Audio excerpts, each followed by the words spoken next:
Well, it floats.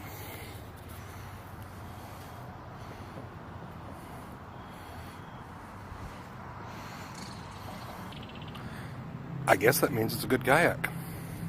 Still almost fell out of it getting into it for the first time, but I guess that's to be expected, especially when you're 330 pounds, 6 foot tall. So, for what I bought, I've got an Ascend H12 hybrid, which is Bass Pro Shop's line of kayaks. That's the Ascend brand. The H12 is a 12 foot long kayak. I'm gonna go for a wide shot and let you see the front of the kayak, the back of the kayak, and as you can tell, I am sitting in the kayak, even though it's a hybrid. It sits about like I sit on top with where your feet are positioned, but you sit down in the hull, so it does make it a sit in, even though when you look at the front you can see that it clearly goes past, the opening clearly goes past where my feet are, so I don't actually have any deck over top of me, which is awesome if you're a fat guy like me that doesn't bend as well as some people. If this thing goes turtle, I'll be able to get out of it okay, which is good, very good. It tracks decent.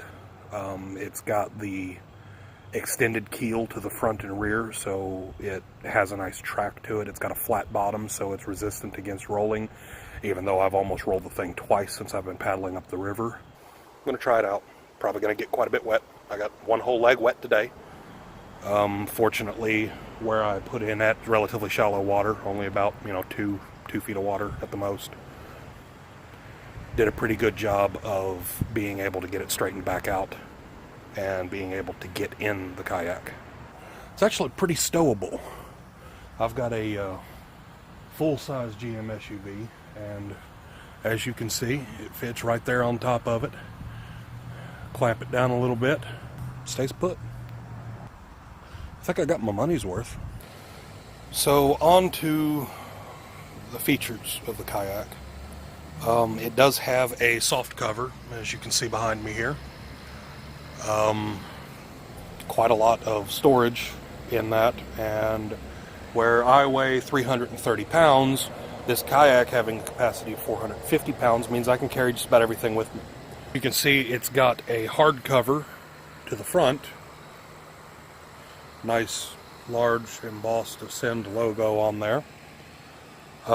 It does have a couple of foot braces here that make paddling quite nice because you've got something to brace against.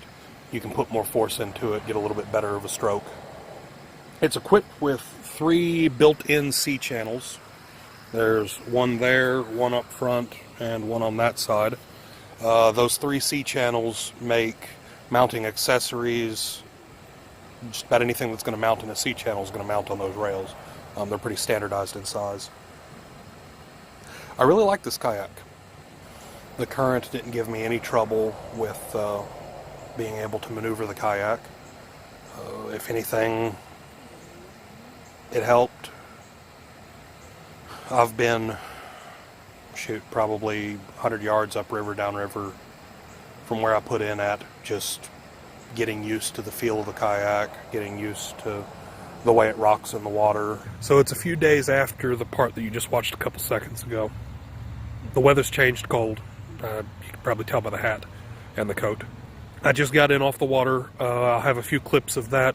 I managed to get a GoPro, and my kayak has tracks on it, which I've already mentioned previously in this video. With a little extra weight in the kayak, it actually settled in the water better. It felt a lot more stable. It didn't tip as much when I was rowing. That's my kayak. This is a review. Kind of a rambling review, but still a review. And this is also going to be the pilot video of a new channel. I've taken inspiration from people like Chris Boulaw, Realistic Fishing, Fluke Master, the Wired to Fish channel. Kentucky Afield, all of these different channels that provide so much great information on fishing, on just being out on the water, but none of them that I've been introduced to yet do it from the standpoint of kayak fishing. That's all for this video. I'm Daryl Lyons. Tight lines, stay dry.